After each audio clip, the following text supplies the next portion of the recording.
Assalamualaikum warahmatullahi wabarakatuh. Selamat pagi anak-anak. Untuk pertemuan kali ini kita akan belajar tentang interaksi antar negara-negara anggota ASEAN. Oke, tetap semangat ya. Interaksi antar negara-negara ASEAN. Tujuan pembelajaran kali ini, Ibu harapkan kalian dapat mengetahui faktor-faktor yang mendorong terjadinya kerjasama ASEAN. Faktor pendorong terjadinya kerjasama yang pertama, yaitu kesamaan dan perbedaan sumber daya alam yang dimiliki dari masing-masing negara anggota ASEAN. Sumber daya alam yang sama ini tentunya akan sangat mendorong terjadinya kerjasama di antara negara-negara penghasil sumber daya alam yang sama. Contoh OPEC ya, ini adalah kerjasama negara-negara yang menghasilkan minyak bumi. Di samping itu, perbedaan sumber daya alam pun ini juga akan mendorong terjadinya kerjasama di antara negara-negara anggota ASEAN. Tentunya untuk bisa saling memenuhi kebutuhan satu dengan yang lainnya. Yang kedua, kesamaan wilayah. Negara-negara yang berada di kawasan Asia Tenggara ini berdekatan dengan satu dengan yang lainnya.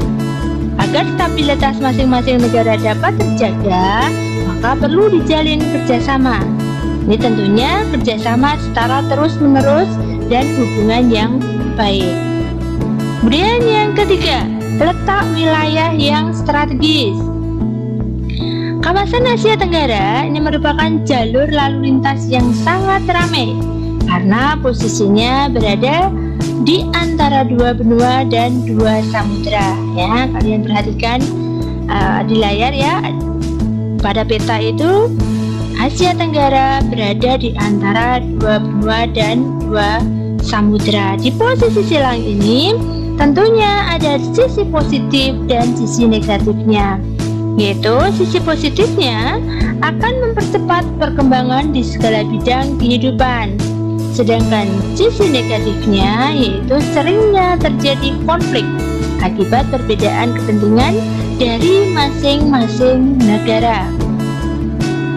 Yang keempat, perbedaan iklim dan kesuburan tanah. Negara-negara dengan iklim dan kesuburan tanah yang berbeda ini juga akan saling bekerja sama, tentunya dapat memenuhi kebutuhan dari masing-masing negara, saling menutup kelebihan dan kekurangan mereka.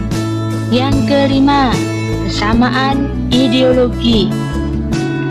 Negara-negara yang memiliki ideologi yang sama ini dapat terdorong untuk melakukan kerjasama. Contoh NATO, ini adalah kerjasama negara-negara Eropa yang memiliki ideologi liberalisme dan kapitalisme. Yang keenam adalah kesamaan nasib dan sejarah. Jadi seluruh negara-negara di kawasan Asia Tenggara merasakan penderitaan akibat penjajahan bangsa lain, kecuali Thailand ya.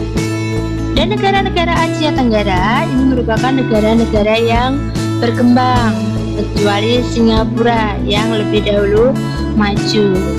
Tentunya negara-negara di Asia Tenggara ini mempunyai hubungan yang baik antara yang satu dengan yang lainnya karena merasa memiliki nasib dan sejarah yang sama.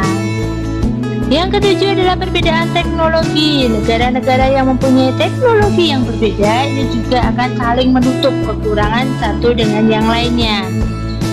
Ada negara yang sudah menggunakan teknologi maju, ada yang masih tradisional. Tentunya ini adalah dimanfaatkan oleh mereka untuk saling bekerja sama. Yang kedelapan adalah terbatasnya kemampuan negara dalam memproduksi barang dan jasa. Jadi barang dan jasa yang dibutuhkan untuk memenuhi kebutuhan negara ini sangatlah beragam. Akan tetapi, kemampuan untuk memenuhi semua kebutuhan itu sangatlah terbatas. Maka, perlu dilakukan kerjasama antara negara satu dengan yang lainnya dalam bidang perdagangan. Supaya apa? Supaya tidak terjadi kelangkaan. Oke, yang ke-9, tuntutan era globalisasi. Era globalisasi ini menyebabkan tidak ada satupun negara di dunia yang dapat hidup sendiri. Jadi, setiap negara ini terintegrasi satu dengan yang lainnya. Globalisasi ini harus dimanfaatkan untuk meningkatkan kesejahteraan melalui kerjasama ekonomi. Yang ke-10 adalah keinginan untuk meningkatkan pendapatan negara. Jadi, setiap kerjasama ekonomi yang dijalankan dari masing-masing negara atau dari negara-negara di Asia Tenggara ini pada dasarnya dilandasi keinginan untuk memperoleh keuntungan. Bentuk keuntungan itu seperti apa? Misalnya, pemasukan devisa negara dari kegiatan ekspor impor. Oke, yang ke-11 yaitu keinginan membuka kerjasama. Ya, selain keuntungan yang bersifat ekonomi, ada juga yang bersifat non-ekonomi. Misalkan kerjasama di bidang politik, ya, ataupun dukungan dari negara-negara lain. Terima kasih pada kalian yang sudah memperhatikan dari awal hingga akhir pelajaran.